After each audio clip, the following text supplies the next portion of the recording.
Il fallait attirer d'abord l'attention des uns et des autres, et surtout sur le fait qu'en fait il y a une causalité entre l'aspect économique, l'aspect politique et l'aspect social. Si vous résolvez le problème politique, ben, le problème économique reste et les problèmes sociaux restent. Et il faudrait donc résoudre tout à la fois. Je pense qu'en convoquant donc ce dialogue, c'est ce qu'avait en tête le comité de transition. C'était maintenant, la méthodologie à suivre, nous avons eu les apports des Gabonais, les contributions des Gabonais. On a commencé à les regarder.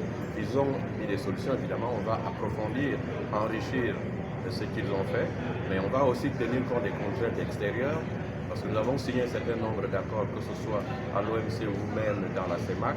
Ces accords vont influencer toute décision que nous allons avoir ici. On a donc cette méthodologie que nous aurons évidemment.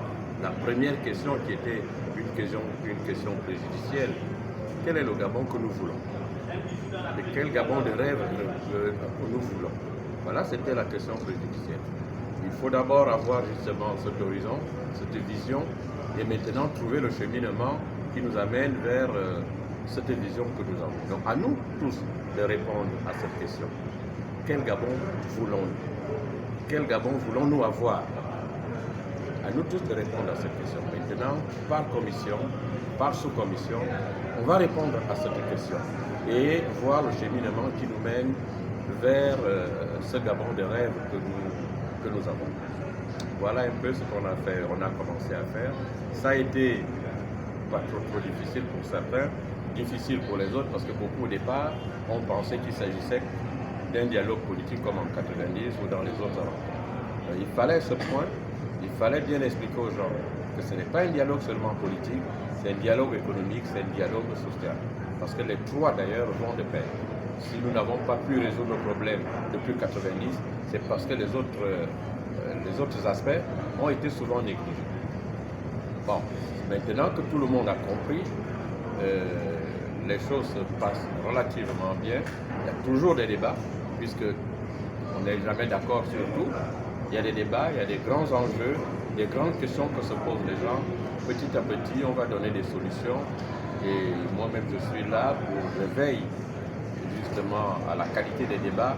J'interviens moi-même en donnant peut-être d'autres informations, en donnant mon expérience. J'ai quand même, à un moment, il y a 2 ans encore, j'ai rédigé le programme économique de la CEMAC, le programme économique qu'on appelle le PR, et avec des collègues camerounais, congolais, tchadiens, centrafricains, équato-guinéens. J'étais le coordinateur justement, on appelle cette fondation la FERDAC, qui a eu justement à réaliser ça. Donc cette expérience me permet évidemment de modéliser ce que nous faisons et de répondre à un certain nombre d'aspects. C'est vrai, c'est une aventure exaltante, un sacré challenge que nous avons en économie parce que nous allons tracer la voie du Gabon d'ici quelques années. Ce n'est pas spécifique au Gabon. J'ai rappelé d'ailleurs à beaucoup de commissaires que dans les années 30, telles que de l'histoire du monde et surtout de l'histoire de la France, de décembre 1934 à avril 1935, la France a eu à convoquer une conférence économique. Et eux aussi, ils avaient tracé la route de la France pour une centaine d'années. Pour eux, la France, il fallait tracer la route qui mène vers la grande puissance que nous avons aujourd'hui et résoudre les problèmes de court terme qu'ils avaient eu, puisque dans les années 30, c'était la Grande Dépression. Et ils avaient des désordres politiques. Beaucoup de gouvernements duraient à peine 1 mois pour changer de gouvernement. Donc nous avons peut-être pas forcément la même situation, mais les mêmes ingrédients qui nécessitent justement un dialogue national. Ailleurs, les dés ne sont vraiment pas appliqués du tout. La preuve, je vous dis, la méthodologie qu'on a adoptée, j'ai d'abord laissé les commissaires eux-mêmes réfléchir sur la méthodologie. J'ai proposé également ma méthodologie.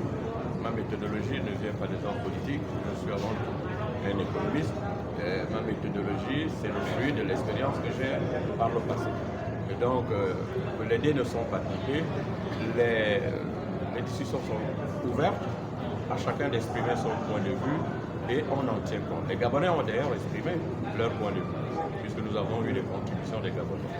Bon, tous ne sont pas des économistes, si on prend juste le plan économique, tous ne sont pas des économistes, mais ils ont leur point de vue à donner. On arrange un peu leur point de vue pour que ça soit plus accessible à tout le monde, pour que ça soit mieux présenté.